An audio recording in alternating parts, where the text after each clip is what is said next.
Like, Alvaro's going to be excited about that. And that's a nice. good effort. Good effort. Ladies and gentlemen, first attempt.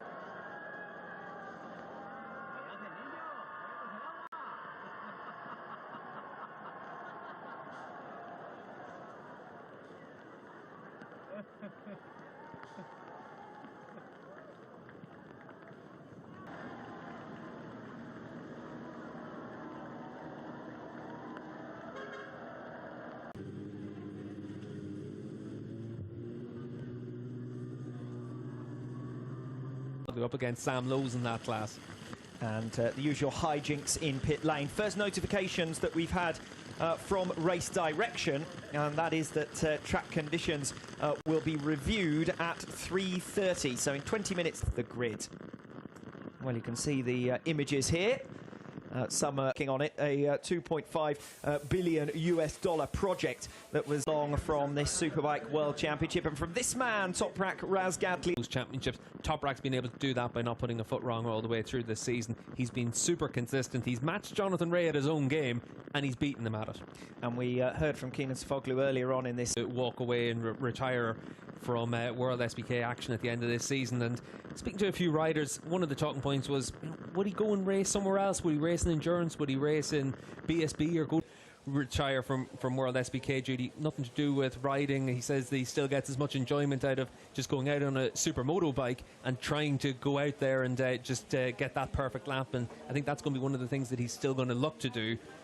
Subsequent podiums for Chas Davies, and of course the injury worries for him as well, but certainly no doubt about what a brilliant performer he's been down the years in the Superbike World Championship, former and maybe in the next couple of years Honda will be able to just smooth out the rough edges and find something with that Fireblade, and maybe it's going to be Iker Lecuona and Xavi Vieira that are able to take the benefit of that, but we have to wait and see how that goes. But that change in particular at HRC certainly contributes to the feeling of a changing of the guard. Has been a lot of interest in riders coming across from the big talking points in the Grand Prix paddock over the last couple of months, but then you also have to remember Remy Gardner is stepping up as a Moto2 world champion. Raul Fernandez is stepping up after winning 8 Moto2 races as a rookie. The decision by on, so in the World SBK paddock with what will now be a 4-year-old bike, it's going to be a real challenge for them. And only another, because given how he started his 2019 season on Ducati machinery, he'll hope to slot straight back in and provide more of the same. That's going to be increasingly difficult to do. You think how strong Yamaha have been since then, how determined Kawasaki are going to be during this upcoming winter. Bautista's not going to have it all his own way. Yeah, Alvaro's day where he was able to work his way through up into 6th position. I'm sure that had we had rain, then Michael van der Mark would have been among the second that he was out on track, and it almost seemed like it was his race to lose from the outset, and he was making sure that he was able to get out there and get the job done. Looks as though we're getting a bit of pit lane sumo wrestling before a photograph opportunity. Careful now. Anything you can do to, I meant no disrespect, they're both some of those really off weekends that Scott Redding had with that issue again next year. I think Rinaldi's done well. Boy for Ducati as well. He's come up through their you know, stock programs and so on. He rode for the Aruba IT Junior race. The Tissot Superpole race was therefore cancelled. It has been unfortunate. Hands up and alive in the grandstands. They've been treated to a highly entertaining Supersport race. They've been treated to the world champion being decided in front of them.